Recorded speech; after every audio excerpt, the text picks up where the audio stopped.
సుబ్రహ్మణ్యం గారు, వేదిక మీద ఉన్నటువంటి పెద్దలు, వేదికకు అటు సైడ్ ఉన్నటువంటి వ్యక్తులందరికీ నమస్కారం. సుబ్రహ్మణ్యం గారు నవ్యాంధ్ర మేధావుల ఫోరం తరఫున ఈ మీటింగ్ పెడుతున్నాము రమ్ము అంటే అనుమానం వచ్చింది. ఆంధ్రప్రదేశ్ రాష్ట్రంలో మేధావి అంటే ఒక స్పెషల్ రంగు, రుచి, వాసన ఆల్రెడీ ఏర్పాటైంది. మేధావి అనేవాడు ఆంధ్ర రాష్ట్రంలో ప్రభుత్వాన్ని తిడుతున్నట్టే ఉండి అవసరం వచ్చినప్పుడల్లా చాలా గట్టిగా సపోర్ట్ చేయాలి. మేధావి అన్నవాడు అంటే టీవీ చర్చల్లో రఘునాథ బాబు గారిని పక్కన కూర్చోబెట్టుకొని వారికి అవకాశం ఇవ్వకుండా మేధావులకే అవకాశం ఇచ్చేటువంటి వాళ్ళే మేధావులు కదా. మరి మీరు మేధావులంటే మరి రాష్ట్రం ఒప్పుకుంటుందా? నాకు అనుమానం ఏర్పడింది. బట్ గుడ్, ఎందుకంటే ఇంకొక పాయింట్ ఆఫ్ వ్యూ చెప్పే మేధావి కూడా ఉంటే నిజం ప్రజల్లోకి పోయేటటువంటి అవకాశం ఉంది. మరి మేధావులు అయితే ఉన్నారు, మీడియా చూసుకోవాలి, లేకపోతే నిజం ప్రజల్లోకి చేరకపోవచ్చు. విభజన చట్టం విషయంలో ఈ మధ్య ఓ చోట మాట్లాడుతూ కూడా ఇదే మాట అన్నాను. నెమ్మదిగా బీజేపీ వాళ్ళు నిద్రలేచి మొహం కడుక్కొని నడక మొదలుపెట్టే టైంకు అబద్ధం రాష్ట్రం అంతా చుట్టేసింది.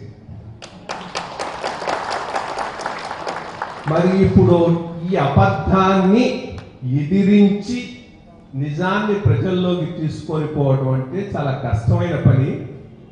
కానీ మీ కమిటెడ్ క్యాడర్ ఉంది కాబట్టి అది పెద్ద ప్రాబ్లం కాకపోవచ్చని నేను అనుకుంటూ ఉన్నాను. మొట్టమొదట ఈ స్పెషల్ కేటగిరీ స్టేటస్ గురించి, స్పెషల్ ప్యాకేజీ గురించి ఒక 2 నిమిషాలు మాట్లాడిన తర్వాత మిగిలిన విషయాల్లోకి పోతాను. ఒకటి, అందరూ అంగీకరించేది స్పెషల్ కేటగిరీ స్టేటస్ అయితే యాక్ట్లో లేదు. అది అందరం ఒప్పుకుంటాం. ఈవెన్ మేధావులు కూడా ఒప్పుకుంటున్నారు. అది యాక్ట్లో ఉంది కాబట్టి ఇవాళ అడగట్లేదు. వాళ్ళు కోట్ చేస్తుందల్లా పార్లమెంట్లో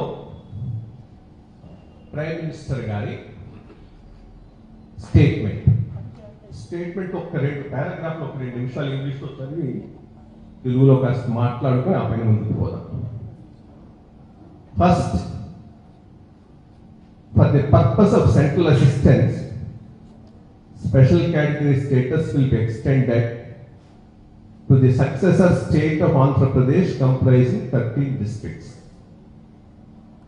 Central assistance, special category status. Special category status ను లిమిట్ చేశారు. ఈ పాయింట్ ఎవరు ప్రజల్లోకి తీసుకుపోవట్లేదు. సెంట్రల్ అసిస్టెన్స్ కోసంగా స్పెషల్ కేటగిరీ స్టేటస్, అదొక్కటి కాస్త గుర్తుపెట్టుకొని దీనికి మళ్ళీ వచ్చి కొంత ఎక్స్ప్లెయిన్ చేసుకుందాం. Then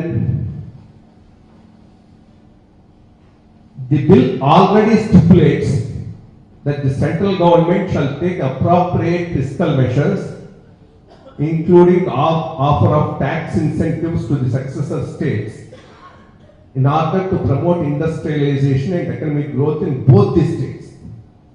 These incentives will be along the lines extended to some other states. So industrial incentives special category status lo bhagam kaadu. Special category status అన్నప్పుడు సెంట్రల్ అసిస్టెన్స్ వరకే మాట్లాడారు. ఇండస్ట్రియల్ ఇన్సెంటివ్స్ కి వచ్చేటప్పటికి as provided in the act for both the states. So industrial incentives ఏవొచ్చినా ఆంధ్రాకి ఇస్తే తెలంగాణకు కూడా ఇవ్వాల్సిందే. సో స్పెషల్ కేటగిరీ స్టేటస్ ఉంటే ఆటోమేటిక్ గా ఇండస్ట్రియల్ ఇన్సెంటివ్స్ పరిశ్రమలకు వస్తాయి, అవి మనకే వస్తాయి అనుకోవటం పెద్ద తప్పు. ఈ 2 ప్రధానమైనటువంటి అంశాలు. ఇక ఇక్కడి నుంచి మనం ముందుకు తీసుకొని పోతే అసిస్టెన్స్ వరకే అన్నారు కాబట్టి అసిస్టెన్స్ విషయమే మాట్లాడతాం. అసిస్టెన్స్ ఏ రకంగా ఉంటుంది?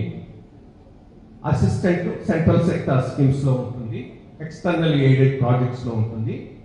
వీటి ద్వారా మనకు వచ్చేటటువంటి డబ్బుల్లో మిగిలిన రాష్ట్రాలకు 60%, 70% గవర్నమెంట్ ఆఫ్ ఇండియా నుంచి వస్తూ ఉంటే మనకు 90% దాకా ఎవరికి స్పెషల్ కేటగిరీ స్టేటస్ ఇస్తారో వాళ్ళకి వచ్చేటటువంటి అవకాశం ఉంది. ఈ సిచ్యుయేషన్ నుంచి 14వ ఆర్థిక కమిషన్ దాని మీద మనం ఎంతైనా డిబేట్ చేయొచ్చు, వాళ్ళు చెప్పలేదు అనొచ్చు, కానీ ఒక్క పాయింట్ లో దీనికి రెఫరెన్స్ మాత్రం తీసుకొని వచ్చి డెవల్యూషన్ ఆఫ్ ఫండ్స్ లో మేము స్పెషల్ కేటగిరీ స్టేటస్ రాష్ట్రాలకు, నాన్ స్పెషల్ కేటగిరీ స్టేటస్ రాష్ట్రాలకు ఎటువంటి డిస్టింక్షన్ చేయటం లేదు. రిసోర్స్ గ్యాప్ ను గుర్తుపెట్టుకొని ఆ రిసోర్స్ గ్యాప్ కు ఈ పన్నుల ద్వారా వచ్చేటటువంటి అమౌంట్ ను తీసేసి మిగిలిన అమౌంట్ ను గ్రాంట్స్ కింద ఇస్తున్నామన్నారు. ఈ రకమైనటువంటి గ్రాంట్స్ ఎవరికి వచ్చాయి? అన్ని స్పెషల్ కేటగిరీ స్టేటస్ స్టేట్స్ కు వచ్చాయి. 5 సంవత్సరాలకు స్పెషల్ కేటగిరీ స్టేట్ కాకుండా ఈ గ్రాంట్స్ వచ్చినటువంటి ఒకే ఒక రాష్ట్రం ఆంధ్రప్రదేశ్. 24,000 కోట్లు. మన స్థాయి ఎంతకు పోయిందంటే, అంటే ఇదే ప్రతివాడు మాట్లాడటం మొదలైతే ఇట్లా ఉంటుంది. ముష్టి 20,000 కోట్లు, ముష్టి 10,000 కోట్లు. నాకైతే అర్థం కావట్లేదు ముష్టి ఎక్కడ అవుతుందో. 20,000 కోట్లు క్వైట్ ఏ వెరీ, అది తీసుకురావటానికి తెర వెనుక ఎంత మంత్రాంగం నడిచిందో నాకు తెలుసు. దానికి ఏ ఆఫీసర్లు బాధ్యులు, ఆయన ఈ మధ్యనే చనిపోయినారు సిఎస్ రావు గారిని, ఆయన ఇప్పుడు మనం ఫైనాన్షియల్ అడ్వైజర్ గా తెచ్చుకున్నాం. ఆయన చాలా క్రూషల్ రోల్ ప్లే చేశాడు. క్రూషల్ రోల్ ప్లే చేసి ఫైనాన్స్ కమిషన్ ను కన్విన్స్ చేస్తూ మన రాష్ట్రానికి వస్తూ మిగిలిన రాష్ట్రాలకు కూడా ఇవ్వకుండా ఉంటే బాగుండదని ఒక్కొక్క 2 రాష్ట్రాలకు 1 సంవత్సరం 2 సంవత్సరాలకు ఇచ్చేటట్టు ఏర్పాటు చేసి మనకు 5 సంవత్సరాలకు వచ్చేటట్టుగా ఒక పెద్ద, it's not easily something we got it. 22,000 కోట్లు, 23,000 కోట్లు చాలా ప్రయత్నం మీద వచ్చినటువంటి అమౌంట్.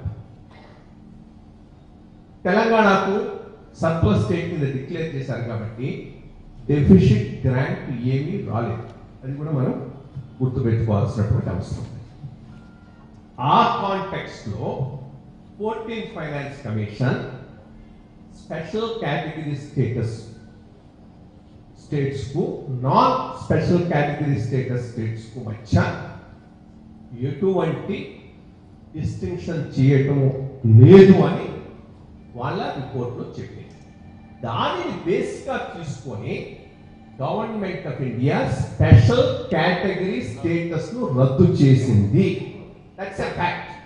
దాన్ని ఎవడు డిస్ప్యూట్ చేయలేదు. అందుకని ఇప్పుడు వీళ్ళంతా మాకు స్పెషల్ కేటగిరీ స్టేటస్ రావాలి రావాలి రావాలి అంటే లేనిది రానిది రావాలి అని కోరుకోవటమే అవుతుంది. ఇక next we come to the other state.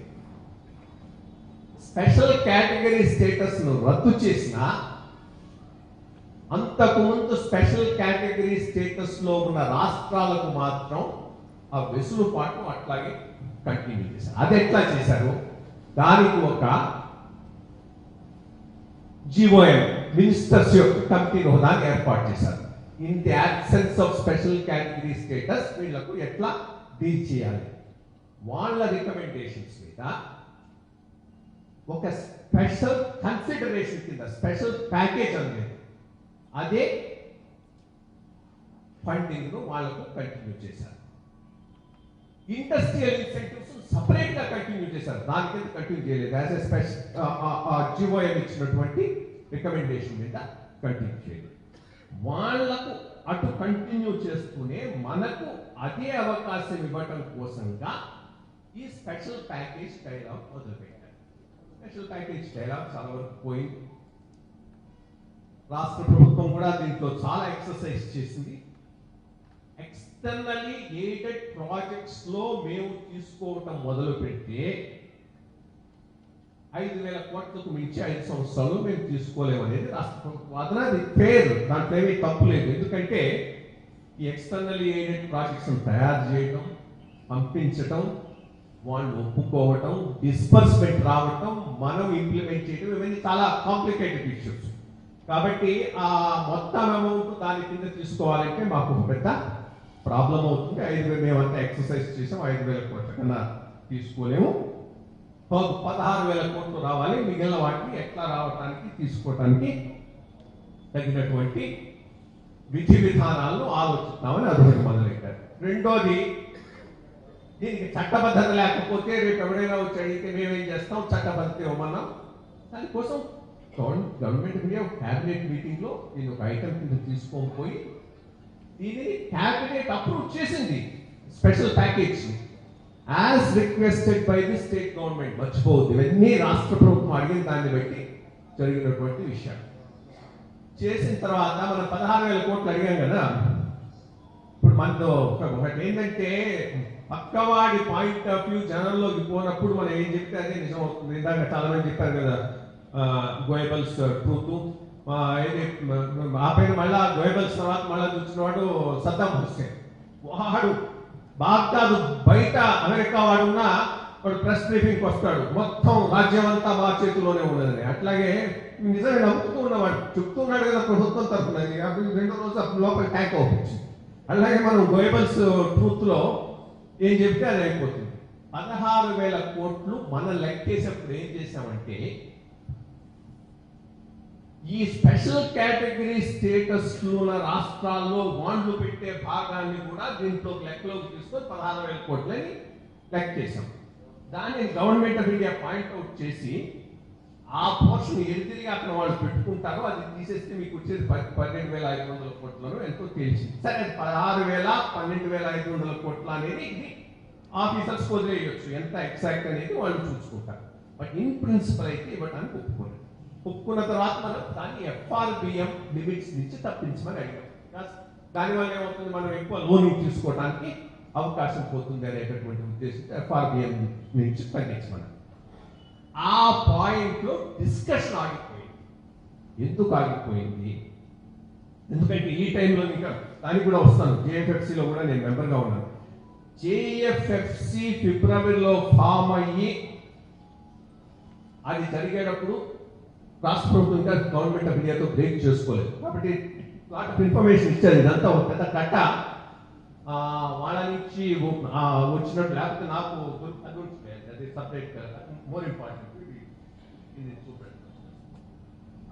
పెద్ద ఇది ఇచ్చారు, ఇన్ఫర్మేషన్ అంతా అవైలబుల్ చేయడం జరిగింది. ఇది స్టేట్ గవర్నమెంట్. దాంట్లో ఈ మొత్తం ఇన్ఫర్మేషన్ అంతా JFFCకి ఇచ్చారు. ఐడియా ఏంటి? JFFC గవర్నమెంట్ ఆఫ్ ఇండియా మీద ప్రెషర్ పెట్టాలి. ఫిబ్రవరి దాకా ఈ యాటిట్యూడ్ తో ఉన్న రాష్ట్ర ప్రభుత్వానికి ఫిబ్రవరి చివరికి వచ్చేటప్పటికి ఎందుకు మారిపోయింది? నాకు తెలిసి అపోజిషన్ వాళ్ళు స్పెషల్ కేటగిరీ స్టేట్స్ అడుగుతున్నారనేది అది కాదు ఇంపార్టెంట్ ఇష్యూస్. ఇంపార్టెంట్ ఇష్యూ ఫిబ్రవరి చివరకు అసెంబ్లీ స్థానాలు పెంచరు అనేది నిర్బంధంగా తెలిసిపోయింది.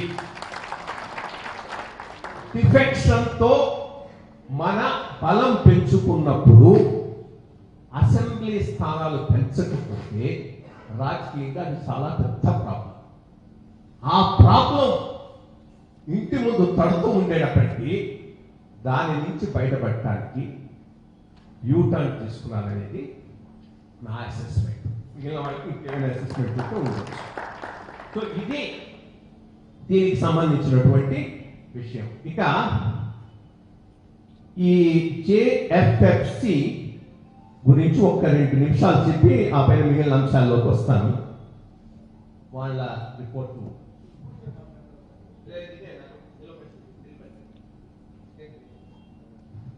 ఇది joint fact finding committee report. ఈ రిపోర్టు ఇన్ ఏ వే నేను చెప్తే state government tutored report. against government of India. As simple as that. ఎందుకని JFFCకి కేంద్ర ప్రభుత్వం నుంచి ఎట్లాంటి సమాచారం రాలేదు, వీళ్ళు పర్స్యూ కూడా గట్టిగా చేయలేదు. ఆర్టీఐ యాక్ట్లో కాగితం వేసి పడేశారు, అది వచ్చేటటువంటి దాన్ని ఇప్పుడు వచ్చేది కాదు. ఎవరైనా నువ్వు దోషి అని నిర్ధారించే ముందు నీ పాయింట్ ఆఫ్ వ్యూ ఏంటని అడుగుతారు. ఆ పాయింట్ ఆఫ్ వ్యూ అడగకుండా తయారు చేసినటువంటి రిపోర్టు జేఎఫ్ఎఫ్సి రిపోర్ట్. ఆ రోజు కూడా నేను ఈ మాట జేఎఫ్ఎఫ్సిలో చెప్పడం జరిగింది. చెప్పి ఏం చేశాను అంటే పెద్ద పొరపాటు జరిగింది. నేను ఆ రోజు కూడా చెప్పాను, ఈ రోజు అదే మాట చెప్తున్నాను. బట్ ఆ రోజు హేమాహే వీళ్ళందరూ మాట్లాడే మాటల్లో నా మాట నిర్లిప్తం అయిపోయింది. యాక్చువల్గా ఇక్కడ రాసింది 75,000 కోట్లు balance yet to be resolved with Government of India. Never in the report it is told 75,000 కోట్లు గవర్నమెంట్ ఆఫ్ ఇండియా నుంచి మనకు రావాలి అని ఎక్కడ రాయలేదు. ఇస్తాను, కాపీ చేసి అందరికి పంపించండి. This is the authentic report. ఆ రోజు రిపోర్ట్ ఎవరికి ఇవ్వలేదు. ఆ ప్రెస్ కాన్ఫరెన్స్ లో ఏం చెప్పారో అదే పోయింది. నేను చెప్పాను ఆ రోజు 75,000 కోట్లు to be resolved with Government of India. Without knowing Government of India point of view, how can any committee decide this is the amount due from that government? So it's to that extent this is a dated report. So ఈ point ఒకటి చాలా important. ఇక ఈ 75,000 కోట్లకు వద్దాం. Actually 75,000 కోట్లు 1 by 1 కనుక మనం జస్ట్ అనలైజ్ చేస్తే దీంట్లో ఉన్న రుసుగులు జేఎఫ్ఎఫ్సి రిపోర్ట్ ఎట్లా అయిందంటే, ముందు ప్రెస్ కాన్ఫరెన్స్ పిలిచారు, రిపోర్ట్ తయారు కాలేదు. 5 గంటలు ప్రెస్ కాన్ఫరెన్స్, 4 గంటలకు ఏం చెప్పాలి. సో సడన్ గా అప్పటికప్పుడు తయారైపోయినటువంటి రిపోర్ట్. సో దీంట్లో special package centrally sponsored schemes component 16,447 కోట్లు. ఇప్పుడు చెప్పాను, ఇది 16,447 కోట్ల, 12,500 కోట్ల. ఆఫీసర్లు కూర్చొని తెలుసుకోవాలి, ఇవ్వడానికి వాళ్ళు రెడీగా ఉన్నారు. ఆ పైన పేపర్ నోటిఫికేషన్ లో ఎస్పీవి పెట్టుకుంటే FRBM కు సంబంధించి కూడా ఎక్సెప్షన్ ఇస్తామని ప్రెస్ లో వచ్చింది. బట్ దాన్ని ఫాలో అప్ చేయాలి గవర్నమెంట్ ఆఫ్ ఇండియా. మేము అందుకే నేను ట్విట్టర్లలో కూడా దీని మీద పోస్ట్ పెట్టడం జరిగింది. మన ఎన్టీ రామారావు గారి శ్రీకృష్ణ పాండవీయంలోని పద్యాన్ని కాస్త ప్యారడీ చేసి పెట్టాను. అయినను పోయి రావలయు హస్తినకు హోదా మాట ఎట్లున్నను, మిత్రపక్షాల బలాబల సంపద చూడగవచ్చు, నా మనసమందు కల్గు అనుమానము తీర్చుకొనంగవచ్చు, నా విధానము తత్సమాధానము మమతా ప్రభృతుల విందురలరు అని ప్యారడీ చేసి పెట్టి ఫైనల్ గా నేను చెప్పింది ఏంటంటే, దాంట్లో sensible way of going is government of ఇండియాతో డైలాగ్ స్టార్ట్ చేసి ఈ 16,700 కోట్లు 16,447 కోట్లు తెచ్చుకునే విధానాన్ని ఆలోచించి ఇండస్ట్రియల్ ఇన్సెంటివ్స్ గురించి సపరేట్ గా మాట్లాడితే బాగుంటుందని నేను నా ట్వీట్లో ఆ రోజు పెట్టడం జరిగింది. సో ఇదొకటి. ఇక రెవెన్యూ డెఫిసిట్ దీనికి ఆ రోజు నేను జేఎఫ్ఎస్సిలో కూడా గట్టిగా అబ్జెక్ట్ చేశాను. But majority view prevail as is in any committee.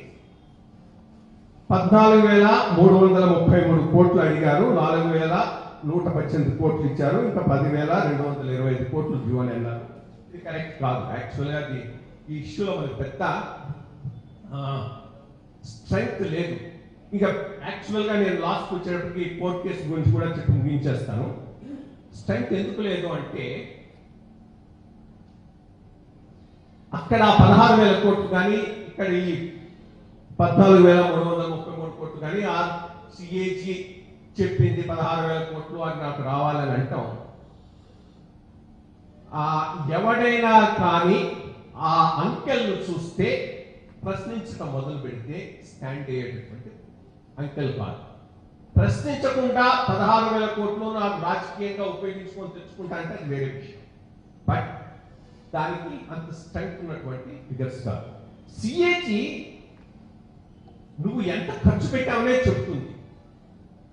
దాంట్లో ఎంత రీఎంబర్స్ కావాలనే దాని మీద సిఏజీ ఎటువంటి అభిప్రాయాన్ని ఇవ్వదు. ఎంత రీఎంబర్స్మెంట్ కావాలనే దాని చోట నువ్వు జస్టిఫై చేసుకోవాలి. దాని సిఏజీ మీకు అర్థం లేదు. సిఏజీ డెఫిసిట్ ను నిర్ధారించేటప్పుడు కేవలం ఒక accountant, controller and auditor general లో ఆయన అకౌంటింగ్ ఫంక్షన్ కూడా ఉంది. అకౌంటింగ్ ఫంక్షన్ చేసి ఓకే దీంట్లో పెట్టిన డెఫిసిట్ 16,000 కోట్లు. 16,000 కోట్లు ఎంత ఇస్తాం అనేది government of India has to decide. 15-16 normative గా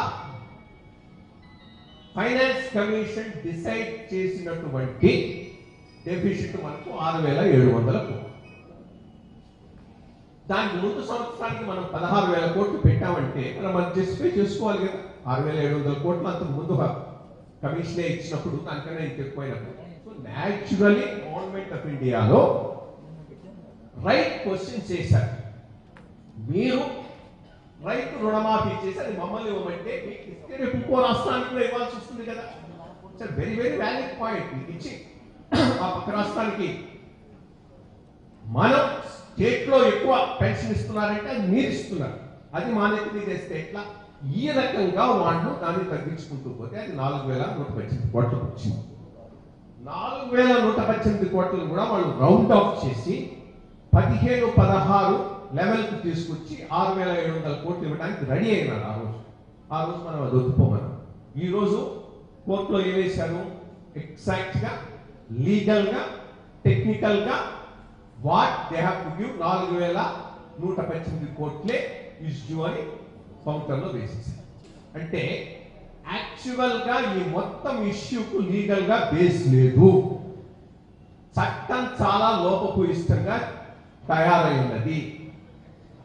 ఊరికే మనం ఆఫీసర్లంతా మిస్లీడ్ చేశారు కోర్టులంటే ఏదో మన మీడియా ఉంది కాబట్టి మన ప్రజలు నమ్మొచ్చు. కానీ ఏ ఆఫీసరు తక్కువ ఇన్ గవర్నమెంట్ ఆఫ్ ఇండియాలో ఆఫీసర్స్ మనకన్నా 1000 టైమ్స్ కేర్ఫుల్ గా ఉంటారు.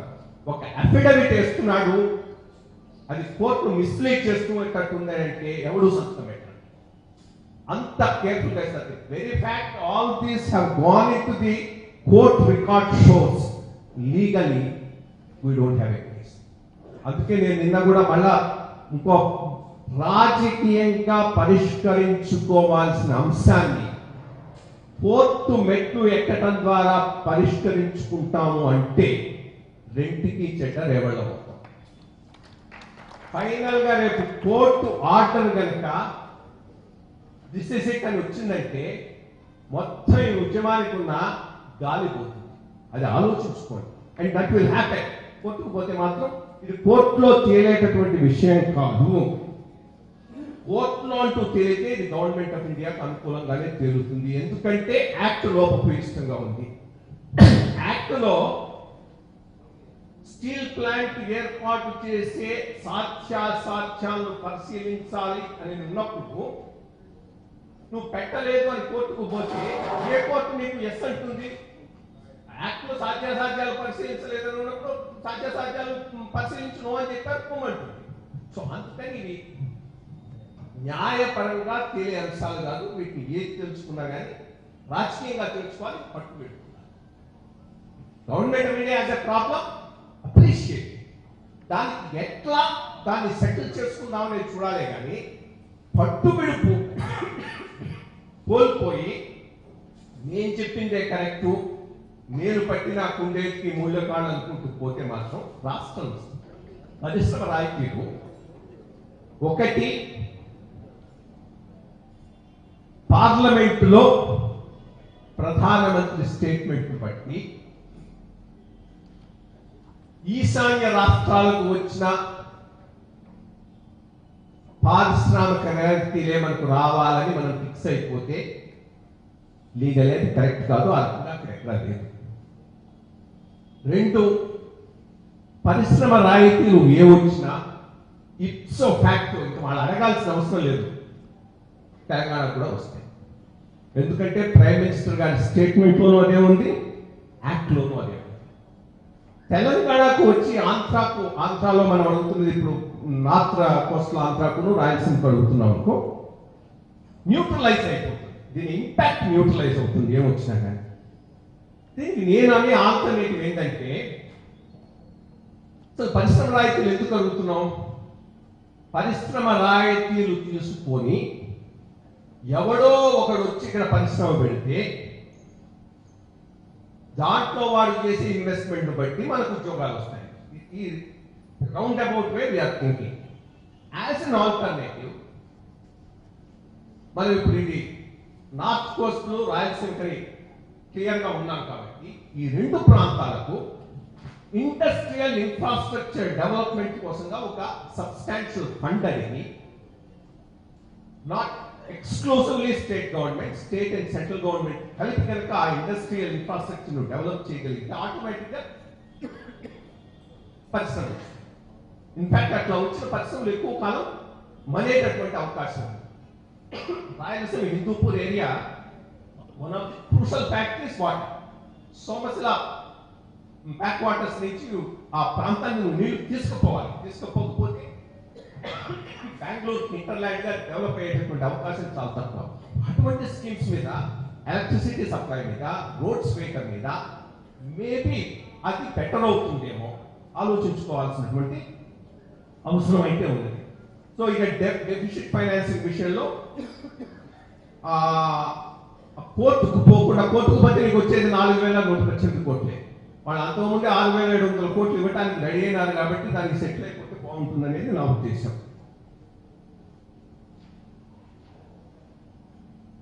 ఇక ఈ జేఎఫ్ఎఫ్సి ఒక తర్వాత మిగిలిన అంశాలు కూడా చెప్పేస్తాను. చెప్పిన తర్వాత we can come back to this. జేఎఫ్ఎఫ్సిలో ఇందాక సెంట్రల్ స్పాన్సర్ స్కీమ్స్ చెప్పాను, రెవెన్యూ డెఫిసిట్ చెప్పాను. బ్యాక్వర్డ్ ఏరియా దాంట్లో బుందేల్ఖండ్కి 24,000 కోట్లు ఇవ్వాలన్నారు కాబట్టి మనకు 2,000 కోట్లు ఇచ్చారు కాబట్టి ఇంకో 22,000 కోట్లు ఇవ్వాలని పెట్టుకున్నారు. సో ఇప్పుడు పై రెండు ఎగిరిపోయినాయి. 16,477 కోట్లు అయితే ఇవ్వడానికి వాళ్ళు రెడీగా ఉన్నారు, తీసుకోవడానికి మనం రెడీగా ఉండాలి. డైలాగ్ మొదలు పెట్టాలి. అది 16,000 కోట్ల 12,500 కోట్ల యాజ్ పర్ దట్ ప్రిన్సిపల్ అది తీసుకుంటే సరిపోతుంది. రెవెన్యూ డెఫిసిట్ 10,225 కోట్ల జేఎఫ్ఎఫ్సి చెప్పింది, దీనికి కేసు లేదు. ఇది 6,700 కోట్ల నుంచి వచ్చేటటువంటి అవకాశం లేదు.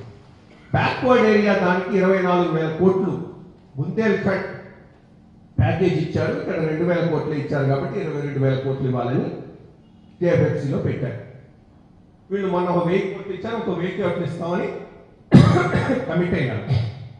ముందు అసలు బుందేల్ఖండ్ ప్యాకేజ్ ఎవడో నాకు కాస్త క్లారిటీ ఇస్తే దీని మీద కాస్త మాట్లాడితే ఏమవుతుందంటే, సడన్ గా మధ్యప్రదేశ్లో ఎన్నికలు ఉన్నాయి, 30,000 కోట్ల బుందేల్ఖండ్ ప్యాకేజ్ అని ప్రకటిస్తారు. ఆఖరికి వచ్చేది 600 కోట్లు 700 కోట్లు ఉండొచ్చు. సో ఇది ప్రకటించిన డబ్బా, వచ్చిన డబ్బా ఎవరికి తెలియదు. సో అది పెట్టేసి మనం 24,000 కోట్లు అని చెప్పారు కాబట్టి 24,000 కోట్లు మనకు కావాలంటున్నారు. ఇది క్వశ్చన్ మార్క్ కింద వదిలేద్దాం. యాక్చువల్లీ యాక్ట్ లో చెప్పనివి 2 అంశాలు ఆ రోజు నేను ఇన్సిస్ట్ చేసి పెట్టించాను జేఎఫ్ఎఫ్సిలో. ఈ 2 చాలా ఇంపార్టెంట్, వీటి కోసం మనం పోట్లాడాలి. యాక్చువల్గా reimbursement of AP to overcome loss on account of anomalies in taxation 3,820 కోట్లు. ఇది చాలా దారుణం. ఇది మాత్రం గవర్నమెంట్ ఆఫ్ ఇండియా నుంచి మెడల్ ఉంచుకొని మనం తెచ్చుకోవాలి. అది యాక్ట్ లో కూడా లేదు, లేకపోయినా కానీ రావాలి. యాక్ట్ ఎంత లోపభూయిష్టంగా తయారు చేశారనే దానికి ఇది ఒక పెద్ద నిదర్శనం. డిఫర్డ్ ట్యాక్స్ అని కొన్ని ఇండస్ట్రీస్ పెట్టినప్పుడు వాళ్ళకు డిఫర్మెంట్ ఆఫ్ ట్యాక్స్ ఇచ్చారు. అది as and when it becomes due వాళ్ళ రిజిస్టర్ ఆఫీస్ ఎక్కడ ఉంటే అక్కడ కట్టవచ్చు. సో ఇప్పుడు ఈ డబ్బంతా ఫ్యాక్టరీ గుంటూరులో ఉండొచ్చు, రిజిస్టర్డ్ ఆఫీసు హైదరాబాద్ లో ఉంది కాబట్టి ఈ డబ్బంతా తెలంగాణ గవర్నమెంట్ ఉంటుంది. లయబిలిటీ ఏదైనా ఉంటే దానికి సంబంధించి డిశ్చార్జ్ చేసేది స్టేట్ గవర్నమెంట్ మీద. దీనివల్ల మనకు వచ్చే నష్టం 3,820 కోట్లు. దీనికోసం యాక్ట్ అమెండ్ చేయాలని మనం అడుగుతున్నాం. యాక్ట్ అమెండ్మెంట్ అనేది అంత సులభంగా అయ్యేది కాదు. బట్ అమౌంట్ తక్కువ కాబట్టి, జస్టిఫికేషన్ ఉంది కాబట్టి గట్టిగా అడిగితే ఈ అమౌంట్ వచ్చేటటువంటి అవకాశం. ఇంకా విశాఖ చెన్నై కారిడార్ 6,000 కోట్ల అది ఎదురికి వస్తుంటుంది, వచ్చేసేసి కూడా ఉండొచ్చు ఈ మధ్య అనుకున్న తర్వాత. కాకినాడ పెట్రోలియం కాంప్లెక్స్ 5,000 కోట్లు. Then institution of national importance 10,800 కోట్లు. ఇంతకన్నా దారుణంగా అబద్ధాన్ని ప్రజల్లోకి తీసుకుపోవటానికి చక్కటి నిదర్శనం institution of national administration. 11 institutions లో 9 పెడితే పెట్టిన వాటి గురించి మాట్లాడకుండా పెట్టిన 2 గురించి చర్చలు జరిపి ఇంకోటి ఆ సెంట్రల్ యూనివర్సిటీ రాలేదు, ట్రైబల్ యూనివర్సిటీ ఒకటి, ఇంకోటి ఏదో ఉంది, సరే అది కూడా ఇచ్చేస్తాం అనుకున్నాను. సో యాక్చువల్గా ఇన్స్టిట్యూషన్ ఆఫ్ నేషనల్ ఇన్స్టిట్యూషన్స్ లో నన్ను అడిగితే ఇద్దరిని అప్రిషియేట్ చేస్తాను. గవర్నమెంట్ ఆఫ్ ఇండియాను అప్రిషియేట్ చేస్తాను, స్టేట్ గవర్నమెంట్ అప్రిషియేట్ చేస్తాను. ఇంత రికార్డ్ టైంలో ఇన్స్టిట్యూషన్స్ ఏ రాష్ట్రంలోనూ గవర్నమెంట్ ఆఫ్ ఇండియా ఎస్టాబ్లిష్ చేయాలి. ఎంత దారుణంగా రాష్ట్ర ప్రభుత్వం ఈ విషయంలో ప్రవర్తిస్తున్నది అంటే, because I'm party to that I can tell it. 2014-15లో వాళ్ళ కాళ్ళు పట్టుకున్నాం. టెంపరీగా అయినా నెక్స్ట్ అకాడమిక్ ఇయర్ మీరు స్టార్ట్ చేయండి అని వాళ్ళ మీద ప్రెషర్ పెట్టాం. లేకపోతే ఈ ఇన్స్టిట్యూషన్స్ అన్ని 3-4 ఏళ్ల తర్వాత మొదలై ఉండేవి. 3-4 ఏళ్ల తర్వాత మొదలు కావాల్సిన ఇన్స్టిట్యూషన్స్ గవర్నమెంట్ ఆఫ్ ఇండియా మీద ప్రెషర్ పెట్టి, ఫ్రెండ్లీ గవర్నమెంట్ కాబట్టి ఫస్ట్ ఫైనాన్షియల్ ఇన్స్టిట్యూషన్ 15-16 కల్లా స్టార్ట్ చేయించాం. అట్లా టెంపరీ వాటిలో వాళ్ళు స్టార్ట్ చేస్తుండే వాళ్ళు కాదు. మా 4 అయితే 4-5 ఏళ్ళ తర్వాత స్టార్ట్ చేసాం. ఇంత ప్రెషర్ పెట్టి మొదలు పెట్టిన తర్వాత ఇప్పుడు నువ్వు టెంపరీ దాంట్లో రన్ చేస్తున్నావు అని వాళ్ళ మీద అభియోగం వేస్తున్నావు. ఏమైనా దీంట్లో న్యాయము ధర్మము ఉందా?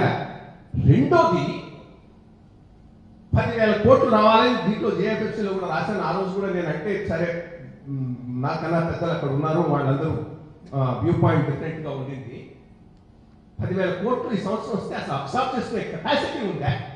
కెపాసిటీ స్లోగా పెరుగుతుంది. ఎట్లా ఎంత వక్రీకరణ జరుగుతుందంటే, మొదటి సంవత్సరం 50 కోట్లు వచ్చింది కాబట్టి సంవత్సరం 50 కోట్లు వస్తే ఇది పూర్తిగా 20 ఏళ్ళు పడుతుంది.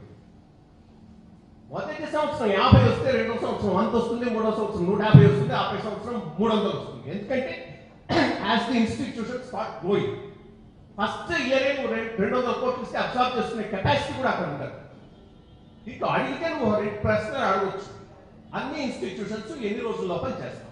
అది ఒక వెరీ వ్యాలిడ్ పాయింట్. లేదు, కొచ్చి ఐఐఎం 5 ఏళ్లలో పూర్తి చేసాం, నాకు 4 ఏళ్లలో చేయి, సరే అది వదిలేసి 50 ఇచ్చాడు, 50 ఇస్తాడు కాబట్టి 20 ఏళ్ల దాకా సాగుతుందని దానికి ఒక విపరీతార్థం తీసి దాన్ని ఒక పెద్ద ఇష్యూ చేసేసారు. అంటే ఒకటి లేదు, దీనికి చాలా వరకు కారణం మీరే, బీజేపీ లీడర్షిప్.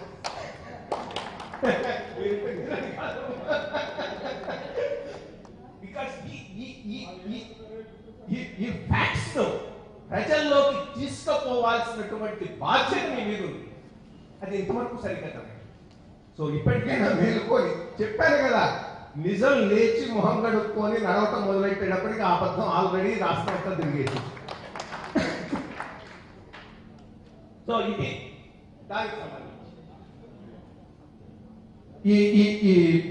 ఈ ఇన్స్టిట్యూషన్ సంబంధించి. సో నేను నా దృష్టిలో యాక్ట్లో లేని 2 ప్రధానంగా మనం ఫోకస్ చేసి తెచ్చుకోవాల్సినవి ఈ 3,820 కోట్లు ట్యాక్స్ ఎనాలిసిస్. రెండోది షెడ్యూల్ 10 ఇన్స్టిట్యూషన్స్. దానికి చాలా పోరాటం కూడా జరిగింది మన మధ్యను, తెలంగాణ మధ్య. అక్కడ ఆస్తుల మొత్తం మనం తెచ్చుకునే దాని బదులు దానికి కూడా ఒక package government of India convince చేసుకొని తెచ్చుకోగలిగితే win win situation, amicable situation వస్తుంది. అదొకటి చాలా ప్రధానమైనటువంటి అంశాలు. ఇక యాక్ట్లో లేని వచ్చిన వచ్చినవి మాకు హక్కు కింద వచ్చాయి, వాటి గురించి ఎవరు మాట్లాడటానికి లేదు, లెక్క చెప్పడానికి వీల్లేదని అదొకటి పొరపాటు. యాక్ట్లో లేని చాలా వచ్చినవి డిస్ప్రపోర్షనేట్ గా వచ్చేవి, హక్కుగా రాలేదు. వెంకయ్య నాయుడు గారి కృషి వల్ల వచ్చింది, అది మర్చిపోవద్దు. దాంట్లో క్వశ్చన్ లేదు. నేను అప్పుడు ఇన్వాల్వ్ అయినాను కాబట్టి చెప్తున్నాను. రాష్ట్రం విభజన వలన నష్టపోతుంది అని బాధపడి మినిస్ట్రీ తిరిగి ఉన్న ప్రతి స్కీమ్లో ఎక్స్ట్రా పెట్టించి తనకున్న హౌసింగ్ స్కీమ్లో ఎంత ఇవ్వగలిగితే అంత ఇచ్చినందువల్ల వచ్చినది. సో ఇది డివిజన్ కు సంబంధం లేకుండా మాకు రైట్ గా వచ్చింది కాబట్టి దాని గురించి మాట్లాడొద్దు అంటాం చాలా తప్పు, కరెక్ట్ కాదు. సో వాటిని కూడా ఏవైతే డిస్ప్రపోర్షనేట్ గా వచ్చాయి, నార్మల్ గా వచ్చామంటే ఎగిరి మిగిలిన రాష్ట్రాలకి వచ్చామంటే వచ్చాయి, డిస్ప్రపోర్షన్ గా వచ్చాయి. డెఫినెట్ గా ఈ అంశాన్ని దృష్టిలో పెట్టుకొని ఆ రోజు ఆయన కృషి చేయబట్టి వచ్చాయి కాబట్టి వాటికి గవర్నమెంట్ ఆఫ్ ఇండియా క్రెడిట్ ఇవ్వమంటాం సరైనటువంటి దృక్పథం కాదు. ఇక యాక్చువల్ గా నిన్న కూర్చొని ఒకవేళ ఈ ప్రైమ్ మినిస్టర్ ఆఫీస్ కొన్ని స్కీమ్స్ ను ఇచ్చేస్తూ ఉంటుంది. ఏది కొన్ని స్కీమ్స్ ను కొన్ని స్కీమ్స్ ను 1000 కోట్ల కన్నా ఎక్కువ ఇన్వెస్ట్మెంట్ ఉన్న స్కీమ్స్ అన్నింటి ప్రైమ్ మినిస్టర్ ఆఫీస్ నుంచి మానిటర్ చేస్తున్నారు. అక్రాస్ ది కంట్రీ 900 స్కీమ్స్ దాకా ఉన్నాయి. దాంట్లో మనవి 15 స్కీమ్స్ దాకా ఉన్నాయి. 15 గవర్నమెంట్ స్కీమ్స్. ప్రైవేట్ ఇన్వెస్ట్మెంట్ కూడా వీళ్ళు మానిటర్ చేస్తారు. ఇంకో 5-6 ప్రైవేట్ ఇన్వెస్ట్మెంట్ ఉన్నాయి. నేను ఓన్లీ గవర్నమెంట్ ఇన్వెస్ట్మెంట్ తీసుకున్నాను. ఈ 15 మీద ఇన్వెస్ట్మెంట్ 60,000 కోట్లు.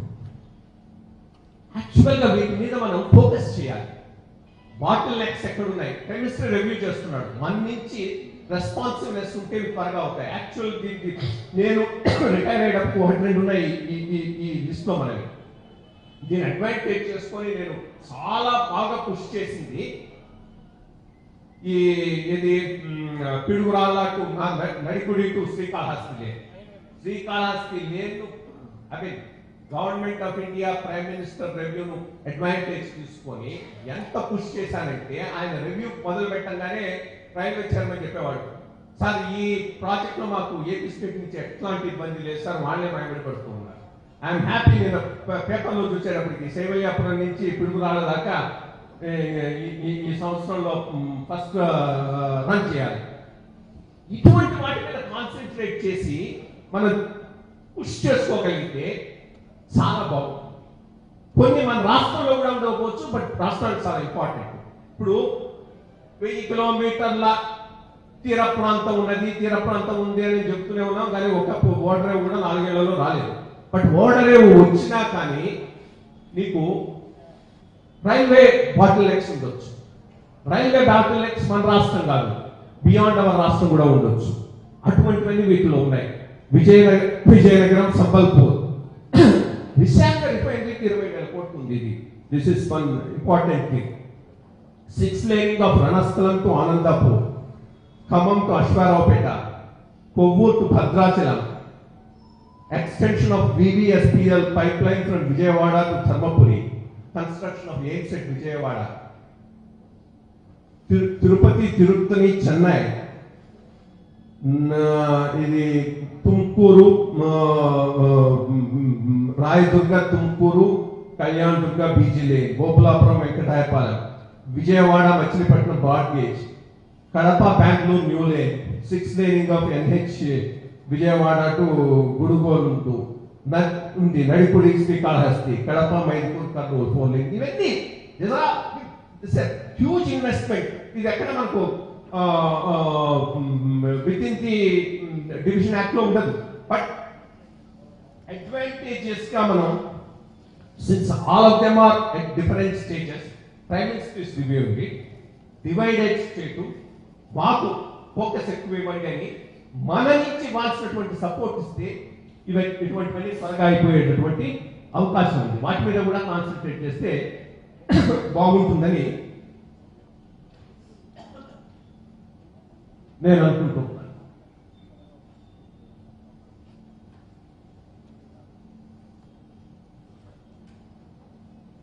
రైట్. ఇంకా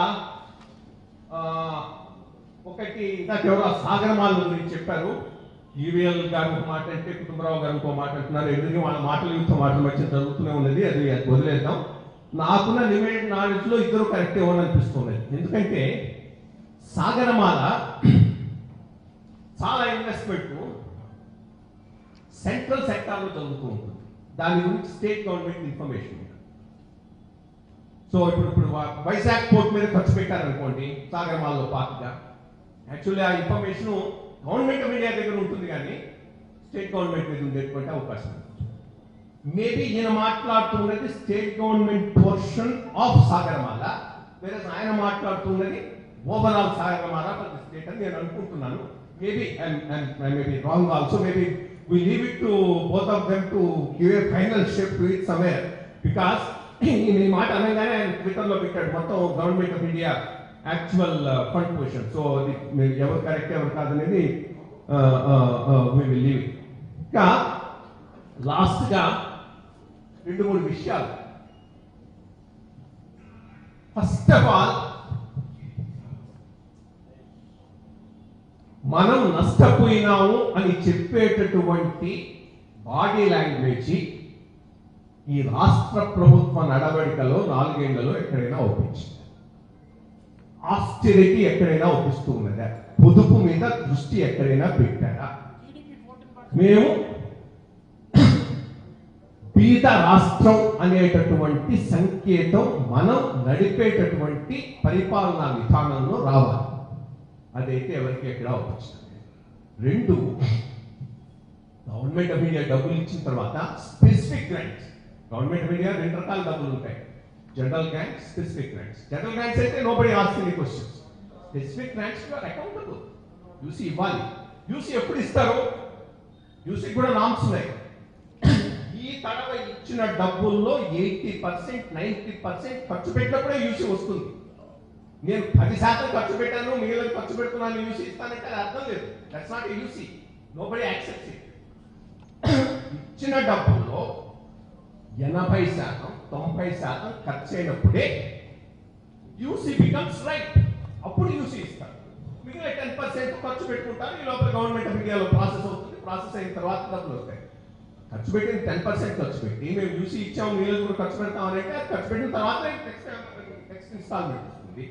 సో ఈ 10% ఎక్స్పెండిచర్, 100% యూసీ మరి ఏంటో మరి ఈ విధానం కాస్త అదొక పాయింట్. రెండోది, ప్రియారిటీస్ సరిగ్గా ఉన్నాయా? ప్రియారిటీస్ సరిగ్గా ఉంటే ఇప్పుడు ఆయన అన్నట్టు ఇందాక 6 lane between Anantapur and Amaravati, when there is a possibility of making 4 lanes existing one. ఎక్కడైనా కానీ ఎవరైనా ఆర్థిక శాస్త్రంలో మొట్టమొదటి చదువుకునేటటువంటి ప్రధానమైనది కోర్కెలు అపరిమితము, వనరులు పరిమితము. ఉన్న కోర్కెలను నువ్వు ప్రియారిటైజ్ చేసుకొని దానికి అనుగుణంగా పోవాలి. అది ఫండమెంటల్ ప్రిన్సిపల్. దాన్ని వదిలేసి మనం ఆకాశంలో సాము చేస్తామని అంటే పద్ధతి కరెక్ట్ కాదేమో. అమరావతి బాండ్లు 2,000, అమరావతి టెండర్లు 60,000. ఈ 2,000 కూడా ఎట్లా తెలుస్తాం అనే దానికి ఆన్సర్ లేదు. అది అమరావతి నుంచి వచ్చే ఆదాయం నుంచి తిరిగి తీరదు. అది కూడా జనరల్ ఫండ్స్ పోవాల్సిందే. బట్ పిలుస్తున్నవి 60,000 కోట్లు. మన సంవత్సరం మూలధన వ్యయం 15,000 కోట్లు. నా పుస్తకంలో రాసింది నిజం అవుతుంది. అమరావతి ఈ రాష్ట్ర అభివృద్ధికి గుదిబండ కాబోతుంది అనేది నేను రాసింది. 60,000 కోట్లకు టెండర్లు పిలిచి నీ మొత్తం వార్షిక మూలధన వ్యయం 15,000 కోట్లు అయితే 5 సంవత్సరాలకు అమరావతి తప్పితే నీకు చేయడానికి నీకు దేనికి డబ్బులు ఉండవు. అమరావతి మీద ఖర్చు పెట్టుకున్న మిగిలిన చోట్ల ఖర్చు పెట్టామంటే ఇది అర్థావతో 25,000 మిగిలిపోతుంది. సో పెద్ద చాయిసెస్ లేవు అక్కడ. అటువంటి పరిస్థితుల్లో ఇంత గ్రాంటోయిస్ గా ఊహ ప్రపంచంలో విహరిస్తూ రియాలిటీస్ మర్చిపోయి ప్రయారిటీస్ ను సెట్ చేసుకుంటూ పోతే చివరకు నష్టపోబోయేది రాష్ట్రం మాత్రమే. Thank you.